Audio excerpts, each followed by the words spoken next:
Today, we're talking Clemson. Just not football. We're doing a little something different. Calling an audible. That's a football term. Anyway, could this be the best Clemson men's basketball team ever? There's some good arguments for it, and that's what we're going to talk about today. I'm glad you're here. If you're in the upstate of South Carolina, way different than what it was last week when it snowed. It was crazy. But you're probably not joining me to hear about the weather, hearing about Clemson, in this case, not Clemson football. But if you like talking Clemson sports, and if you like talking Clemson football, but today I'm not talking football, but you like supporting an independent, I hope you'll subscribe. It is free. When you think about the blue bloods of college basketball, you think of North Carolina, Duke, Kansas, Indiana.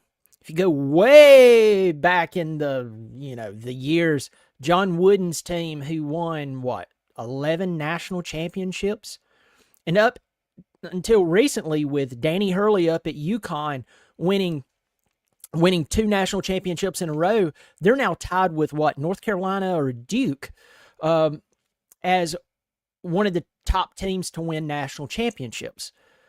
You never hear Clemson's name mentioned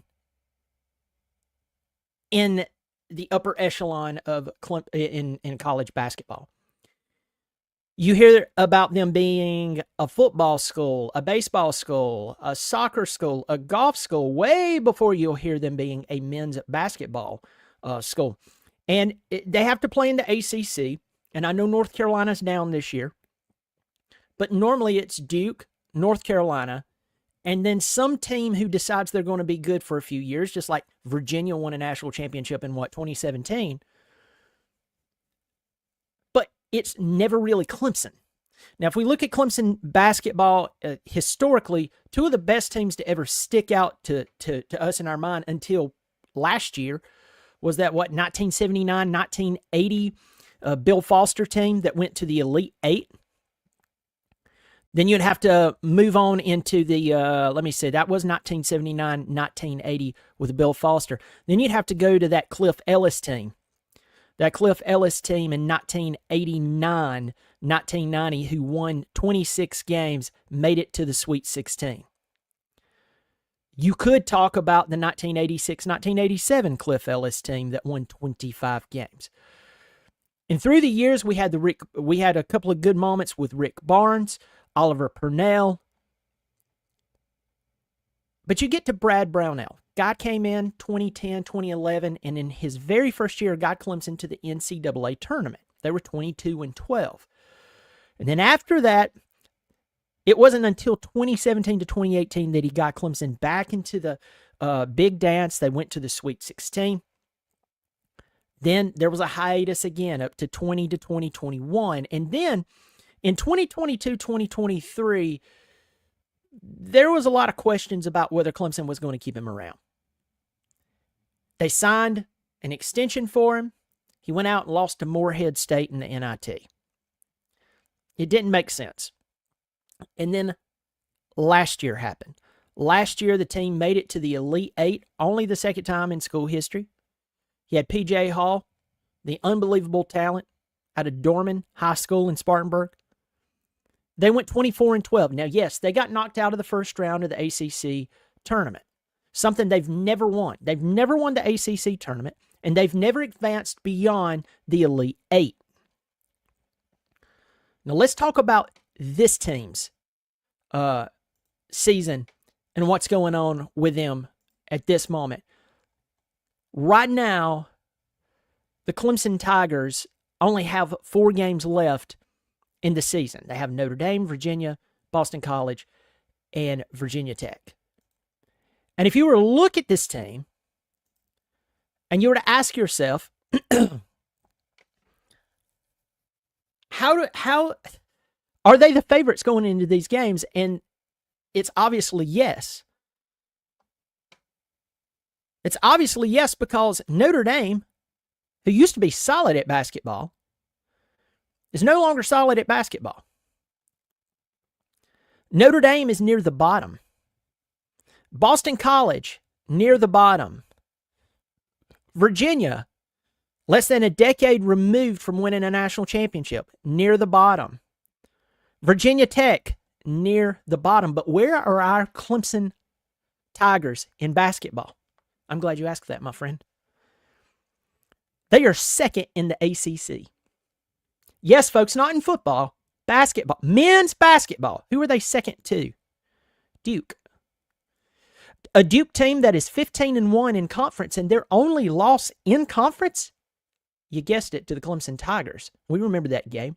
Bringing in Cooper Flagg. Him slipping up on the drive down to the elbow. Not the elbow, to the block. Off the right wing. And his feet came out from under him. And folks, Duke player or not, I don't want anyone to be hurt. I thought he messed up maybe his ankle or his knee. Thank God he didn't. But Clemson is 22-5 overall, 14-2 in the conference. Louisville is 14-2. If you watch my football garb, which that's basically all I talk about, this is a total anomaly here. Outlier. Me talking about Clemson basketball. You know, I talk about coaching matters, and I've referenced Louisville. Louisville proves that coaching matters because last year, I don't even know if they won 6 or 7 games. I have to go back and look at that, but they were terrible. They've been terrible. Had to fire their coach. What'd they do? They went to College of Charleston, and they picked up Pat Kelsey. Pat Kelsey, I've been high on him for coaching for a while. They picked him up. Look at Louisville. Year 1 with Pat Kelsey, they're 14-2. 21-6 overall. But this Clemson team has lost only 5 games this year. They've won 22 overall. Now let's talk about their losses, because their losses are easy to cover because there's only 5 of them. There's only 2 conference losses. Now first, they lost to Louisville. And that's been a while ago. Okay? That's been a long time ago. And I'm going to get to Clemson's win streak and how it's record-setting at this point. But they played at Louisville, and they lost by 10 points. And that game was way back in January the 7th. So we're almost 2 months past that period. The head-scratcher was Clemson losing at home to Georgia Tech 89-86. I think that was triple overtime, something like that. And that was right before Duke. So that's their only 2 conference losses. They lost to Boise State in the 4th game of the season. They lost to Memphis and South Carolina back-to-back. And that's it. That is it. But Clemson really has hit their stride. And let me tell you how much stride that they've hit.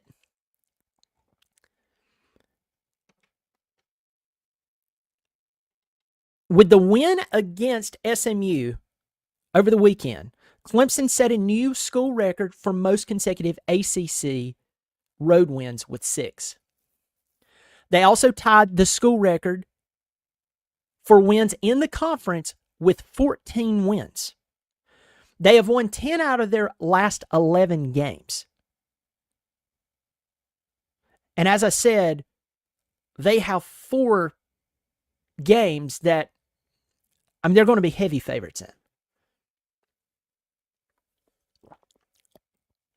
Their key wins in the season, obviously Kentucky. You remember when that whole SEC, ACC shootout was going on for the whole basketball? In basketball, the ACC was looking awful. Clemson was one of the only teams who won. And they beat Kentucky, a blue blood of college basketball, a team that's pulling it, that's they're not living up to, over the past few years, where they wanted to be. That's like talking about Alabama in football. When you get to basketball, Kentucky, they're not going to put up with lackluster basketball. Clemson beat them. They beat Duke. And they've been winning games that normally they would blow, with the exception of most recently Georgia Tech.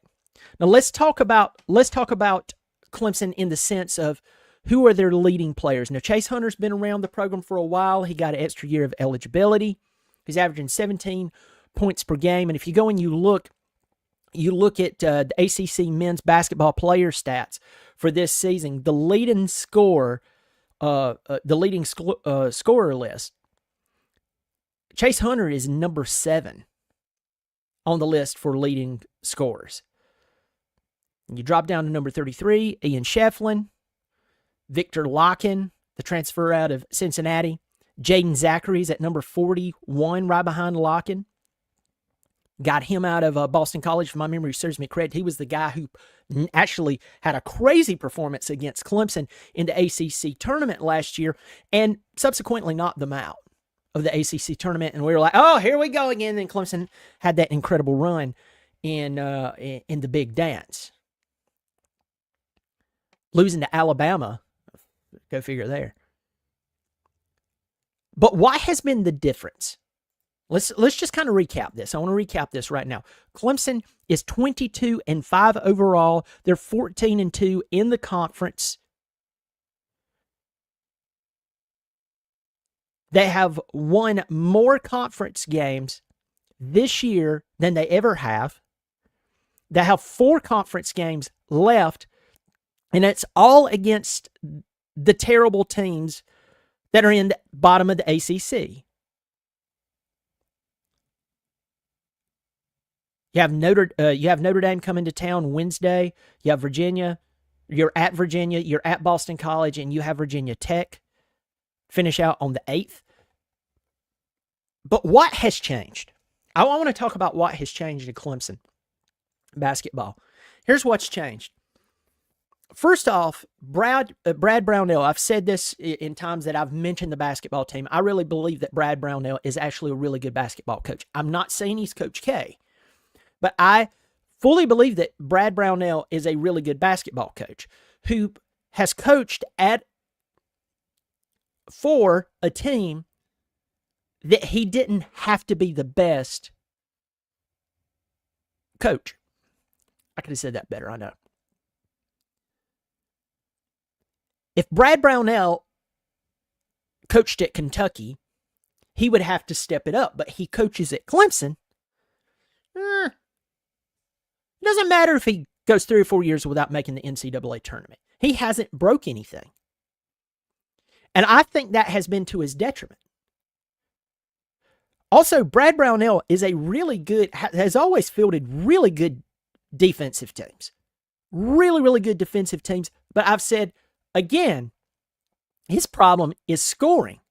How many times over the years have we watched a Brownell-led team hold a really good team to less than 70 points, in some cases less than 65 points or so, and lost by a few points? And you step back and you said, man, if they just had a scorer, maybe a little better offense, maybe we would see something that would make sense here. We would see more wins. I think it was a few years ago they lost multiple games by 3 points or less, 4 points or less. I mean, that's a big deal. And finally, he got scorers in here. He went to the transfer portal, something us Clemson football fans are very unfamiliar with. And Brad's different. Brad stepped back and he was like, look, I have this resource open to me, so I'm going to utilize it to try to get some scores. And he's done it. Now, I want to start with Victor Locken, the Russian, the transfer out of Cincinnati. The beginning of the season, the 7-footer was kind of clumsy. And guys, when they start getting that big, you can see that some of them are just kind of clumsy. They have moments of they're big bodies, But as the season went on, Victor Locken locked in. Yes, that's cheesy, but it was low-hanging fruit. You can't expect me not to pick that. Come on. He locked in, and the guy has he's commanded the respect of the opposing team between block shots, scoring, even spotting up from three, even though he's not really a three-point expert. The guy has really came into his own and he's been really strong. I want to talk about Zachary. Interesting thing about Jaden Zachary is the guy is strong. The guy brings more experience to the table in parallel with Chase Hunter. And the more experienced players that you have on the court, who's been through a lot of games, who's played against big teams like Duke and North Carolina. You know, he's coming from Boston College. So it's not like he's been playing at, I don't know, East Carolina, not knocking the Pirates. But he's been playing against this style of competition, this level of play his entire career, and now he's at Clemson. And so if Chase Hunter needs to come out, or maybe Chase Hunter's sick like he was against Virginia Tech about 3 weeks ago, or maybe Chase is just having an off day, which he really doesn't have. Or maybe Chase is garnering the attention of the opposing team. Jaden Zachary can step in and go, oh, you got to worry about me. You have to worry about me. You have to respect that I am here. And that has given more nuance and more ability for Clemson to score more points. Well, remember what I said just a second ago. Clemson defensively has been a machine for years. But let me give you an interesting stat about Clemson. And me talking about how in years past they've had a really good defensive performance, but they needed scorers. Interestingly enough, Clemson is ranked 16th in offensive efficiency in the country and now 26th in defensive efficiency. When you step back, you look at that, you go, hey, that actually solidifies the theory that Brownell needed scores, especially when you're playing in the ACC and you're playing teams like Duke, who has Cooper Flagg. You have to go out and not only stop them, but you have to score, because let's just say you hold Cooper Flagg to 17 points, but you can't score a lot. His couple of extra points could be the difference in winning the game. And in the past, that's been the problem with Clemson basketball. In fact, I thought it was going to bite us in the butt with that game, but it didn't. Very, very interesting. So let's take this down to the last few minutes of this this video to answer the question, could this be the best Clemson men's basketball team ever? What would it take for Clemson to actually eclipse certain records, certain accomplishments, for them to actually solidify that, yes, this is the best Clemson men's basketball team ever? Well, look no farther than your regular season record. Clemson's already won 14 conference games. That's a record. From what I've checked out, and I might have missed something, y'all correct me if I'm wrong, that's a record. So you're already winning there. You have 4 more conference games, and it's against the seller of the ACC. You don't want to. The last thing Clemson can afford to do is begin to buy into themselves to where they feel like they don't have to play those last 4 games. They go in, they lose 2 of those games and win 2 of them. Great, wonderful, but it's going to diminish the look of the country and the seeding in the NCAA tournament if you do that. Don't do that. There's no reason to do that.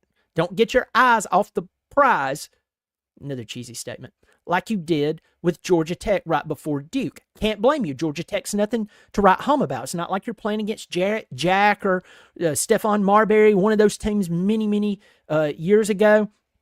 No, you're not. Bobby Crimmins and his white hair and his big smile and how he's talking about Joe Siskimo that used to pass the rock around at St. Jude's Catholic. He's not on the sideline anymore. This is not a great Georgia Tech team. You got your mind off of Georgia Tech got it on Duke. You beat Duke, but you lost to Georgia Tech. Don't do that. Stay focused. Next, this is a great, legitimate chance for Clemson to win the ACC tournament. Now, you're going to get a bye, maybe a couple of byes. I can't remember exactly how the tournament is laid out, how many byes are allowed. I want to say there's 2 if you're a really high seed. But don't allow laziness and complacency, and I'm impressed with myself, to set in. There's no reason to do that. That's one. Win the ACC tournament. You win the ACC tournament, you win out the rest of the games. Yes, I want you to do great in March Madness. I want you to do that in the big dance, but here's the thing. Winning the ACC championship and winning, let's just say, let's just be chill and say Clemson wins 3 out of the next 4 ball games, which statistically they should win all 4 of them that's left. This would qualify as the best Clemson team ever. Now, let's go to the big dance. The big dance is interesting because we know about upsets that's happened. We've seen some great upsets, memorable moments. We've seen George Mason make the Final Four about 20 years ago. I mean, we've had some crazy moments. We all know. I mean, heck, Yale beat Auburn last year and knocked them out of the tournament. We saw NC State do one of the greatest runs in sports. At least in American sports, in the tournament last year, and it was a lot of fun to watch. With that said, if Clemson could get to the Final Four, and I think that would help really solidify this thing. But definitely winning the ACC championship, getting to the Final Four would be incredible. But it's tough. It's really, really tough. Do I think they have the talent and the experience to do it? Absolutely. But I think first things first, win 3 out of the 4, if not 4 of the remaining games, which Clemson, again, I know I've said this a lot, but just have to go back to it.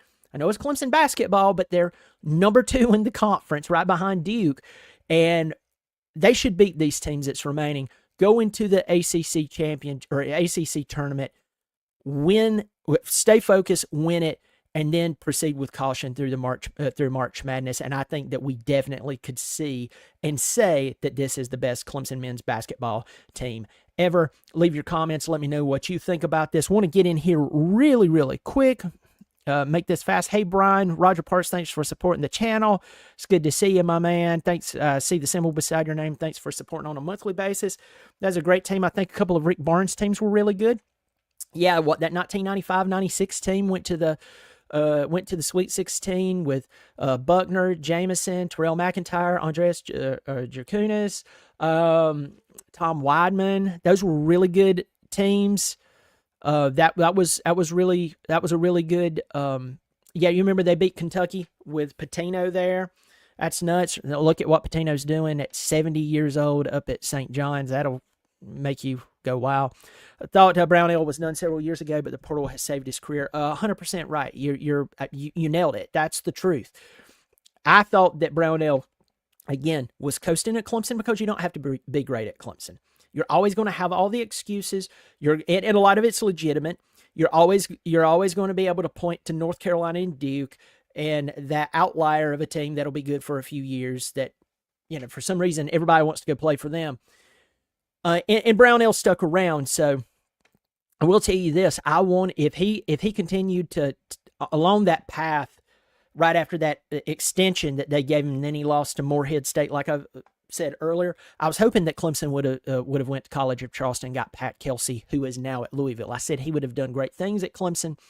I felt like he would have, but Brownell did pull it together in the transfer portal. He's went out and picked some really good players. So incredible point. David Woody, the Clemson team has a very good chance to make history. You spelled it how it's actually pronounced. Good to see you, my man. Good to see you in here. I'm sure it's a bit easier to build a basketball team with transfers than it is basketball. 100%. Mel Graves, how are they behind Duke when they beat Duke? Duke only has 1 conference loss. Clemson has 2 conference losses.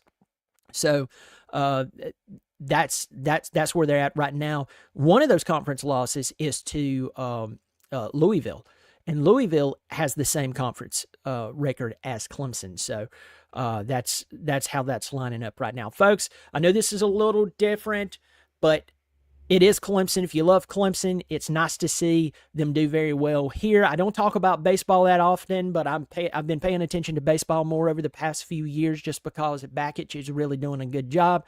So it's nice to see Clemson being more and more competitive in baseball. So the baseball season is underway right now. So, folks, I hope you will subscribe if you like supporting people who love Clemson, who's independent. If you like that sort of thing, I hope you'll subscribe. It is free. I do appreciate it. Y'all take care of yourself. And as always, no matter what sports we're talking about, if it's Clemson, go Tigers.